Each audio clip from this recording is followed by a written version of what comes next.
Assalamualaikum Sobat Football United.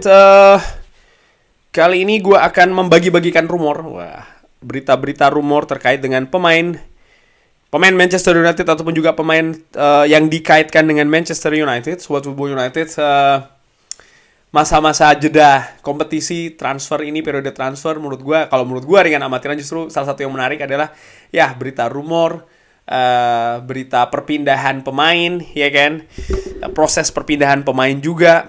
Menurut gue ini justru yang menarik karena ada juga dinamikanya, ada juga strategi dan juga taktiknya, ya kan. Lalu siapa-siapa saja juga yang bergerak keluar maupun masuk ke klub, dan menurut gue ini hanya akan terjadi di jeda transfer, terutama di musim panas, sehingga cukup menarik untuk diikutin. Tapi kalau Sobat Football United merasa ya ini cuma rumor, banyakan gosip, ya bisa di skip saja. Oke, tapi kalau yang ingin tahu beritanya langsung aja, dan tentu saja di Football United gue komitmen akan terus gue sampaikan ya berita-berita seperti ini.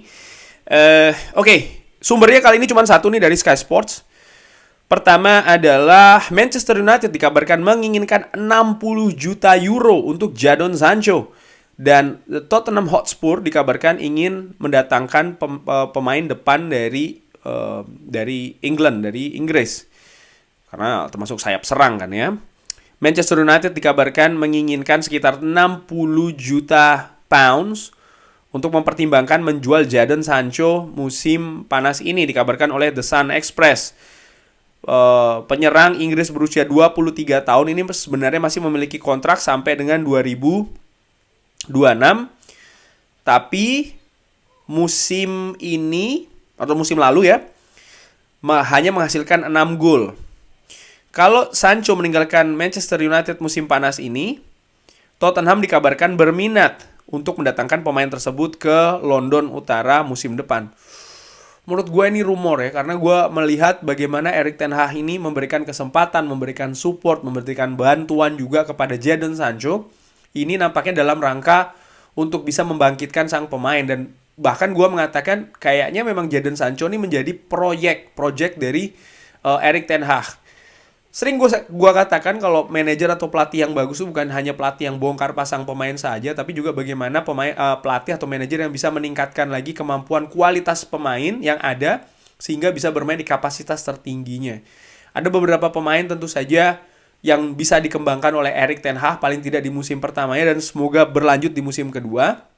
Tidak semua pemain tentu saja bisa langsung moncer, bisa langsung tampil luar biasa di sentuhan pertama Erik ten Hag ya di musim pertama. Tapi bagaimana gue melihat Jadon Sancho ini di akhir-akhir musim lalu terlihat dia mulai berbeda nih dibandingkan dengan ketika dia baru pertama kali tampil ke Manchester United setelah jeda dia istirahat ya kan, artinya dikirim ke Belanda, masalah fisik dan juga masalah psikis. Usia juga masih relatif muda, 23 tahun, jadi masih sangat besar ruangan untuk bisa di-develop, untuk bisa dikembangkan lagi. Di sisi lain gue juga melihat bagaimana Manchester United ini ketika mendatangkan Jadon Sancho investasinya juga sangat besar kan ya, sekitar 80 juta. Lalu juga harus menunggu satu musim, memberikan kesulitan betul bagaimana manajemen untuk bisa mendatangkan sang pemain dari Borussia Dortmund. Sehingga dari faktor-faktor tersebut nampaknya tidak akan sangat atau dengan mudah saja Manchester United melepas sang pemain. Dan seperti gue katakan, bisa jadi memang salah satu obsesi dari Erik ten Hag untuk memperbaiki beberapa pemain di Manchester United. Kita lihat saja ya. Ini tidak terkait dengan Manchester United secara langsung, tapi bagaimana dikatakan kalau Newcastle memimpin dan juga Tottenham Hotspur ya. Bahkan mengungguli Tottenham Hotspur, Newcastle mengungguli Tottenham Hotspur dalam rangka berburu James Maddison. Pemain ini kan dikabarkan akan meninggalkan Leicester yang degradasi, kontraknya masih akan tersisa satu musim lagi.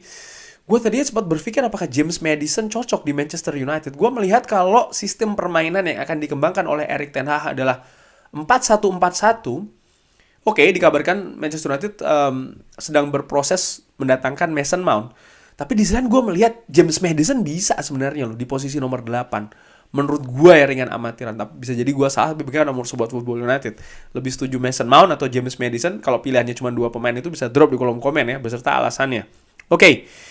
West Ham Kabar lain nih, West Ham dikabarkan menginginkan Palhinha untuk menggantikan Declan Rice. Declan Rice dikabarkan telah melakoni laga terakhirnya di final Conference League bersama dengan West Ham United, di mana David Moyes sukses ya menjadi manajer Skotlandia kedua yang meraih trofi Eropa. Ya, Declan Rice sendiri dikaitkan dengan 3 klub, Manchester United, Arsenal, dan juga Bayern Munchen. Menginginkan kapten dari West Ham ini. Harganya pastinya akan mahal ya. West Ham akan melepas kabarnya sekitar harga 100 jutaan. Gua secara teknis sih suka pemain ini. Pemain ini punya teknis yang bagus, punya karakter yang kuat juga. Kapten di West Ham, sosok pemimpin, tidak akan memberi masalah di dressing room. Bahkan gua melihat bahkan potensinya bisa membuat dressing room tuh lebih positif lagi. Di atas lapangan luar biasa, penghadang bola yang bagus ya, artinya dari pergerakan lawan yang bagus, dia juga bisa build up dengan bagus, pergerakannya oke, skillnya juga bagus. Satu-satunya hal menurut gue sih harga. Manchester United musim depan dananya tentu saja ada batas ya, dan prioritas nampaknya akan mendatangkan pemain depan, karena asumsi gue Wout Weghorst selesai, Anthony Martial kemungkinan juga akan dilepas. Berarti menyisakan Manchester United tanpa striker. Dan Manchester United butuh lebih dari satu bahkan, karena satu datang dan butuh backup juga kan ya. Gue selalu mengatakan kalau gue lebih prefer Marcus Rashford tuh berada di kiri. Di kiri itu berarti ada Alejandro Garnacho juga di kiri. Dan itu menyisakan posisi pemain depan sih, dengan kalau gue katakan tadi Wout Weghorst dan juga Anthony Martial caps, maka ya kosong.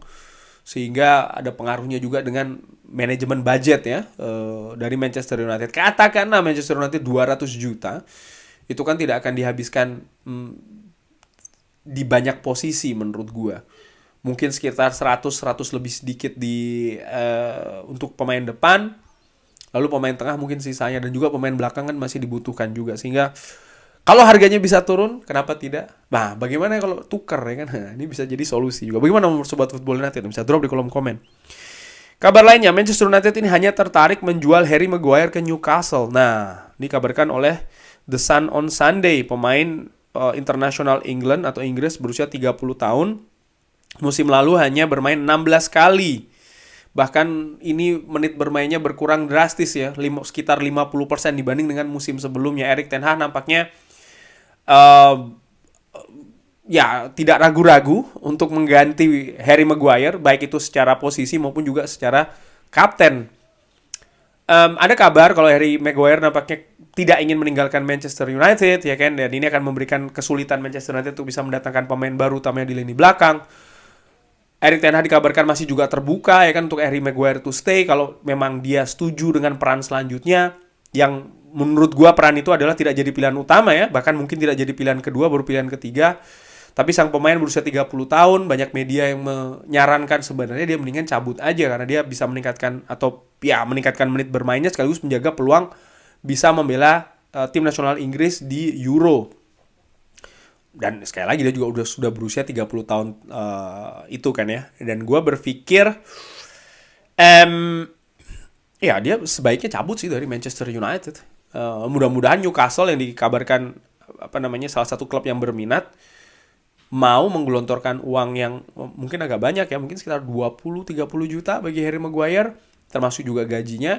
Dan gue melihat bisa jadi Harry Maguire di tim seperti Newcastle atau mungkin West Ham yang dikabarkan juga berminat kan, mungkin dia bisa lebih keluar kapasitas atau kualitasnya di tim-tim tersebut. Karena gue melihat ketika Harry Maguire bermain di Leicester, lalu yang mengincar pemain ini bukan hanya Manchester United tapi juga Pep Guardiola. Artinya dia sebenarnya secara fundamental dia pemain yang bagus. Hanya saja kan pemain juga manusia ya, ada perjalanannya, ada prosesnya yang bisa jadi bumpy ride gitu, perjalanan yang agak sedikit goyah. Banyak juga pemain ketika bermain di Manchester United tidak maksimal, tapi ketika bermain di klub lain ternyata bisa berperforma dengan bagus. Dan gue menilai Harry Maguire mungkin salah satu pemain yang demikian. Kita lihat saja. Kabar lain terkait dengan posisi kiper Diogo Costa. Kabarnya Manchester United ini tidak akan bisa atau menyamai ya kalau ingin mendatangkan sang pemain, karena harganya 64 juta pounds. Tinggi bener ini pemain sebenarnya. Oke, dikabarkan mungkin pemain kiper yang bagus, tapi gue melihat ada beberapa kejadian di Liga Portugal sebenarnya ya, karena gue juga mengikuti dari sini beberapa pertandingan. Salah satunya di match yang besar ketika menghadapi Benfica FC Porto, di mana sang pemain ini membuat blunder.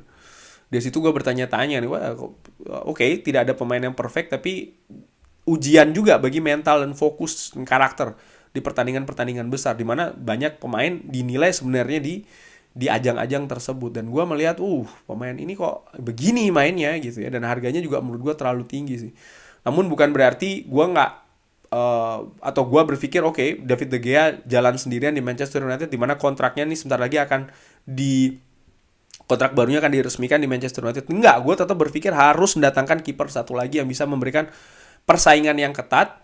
Salah satu kriterianya adalah pemain muda atau lebih muda daripada David De Gea, sehingga betul-betul pemain muda ini ya sebagai kiper jelas nih tujuannya adalah menyingkirkan David De Gea. Jadi akan memberikan persaingan yang ketat terhadap sang kiper.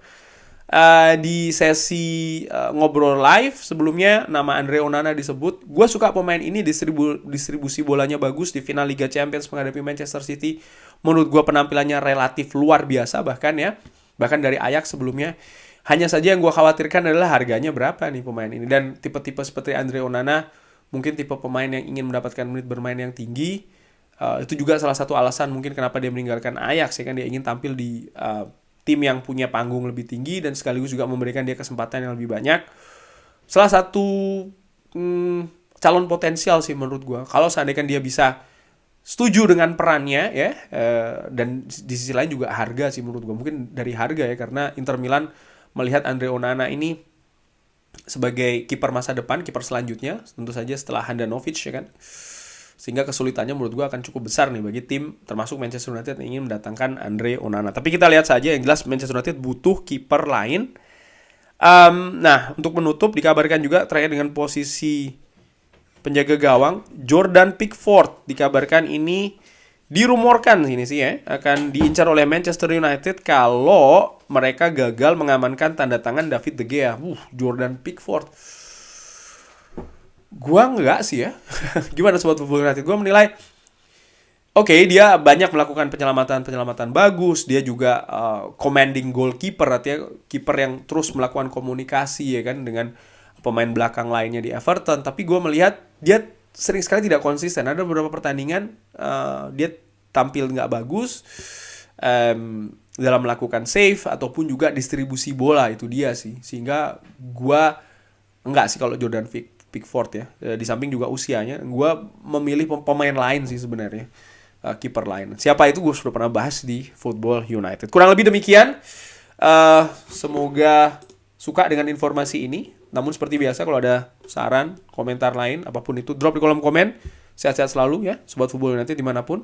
Jangan lupa like, subscribe. Assalamualaikum warahmatullahi wabarakatuh. Thank you.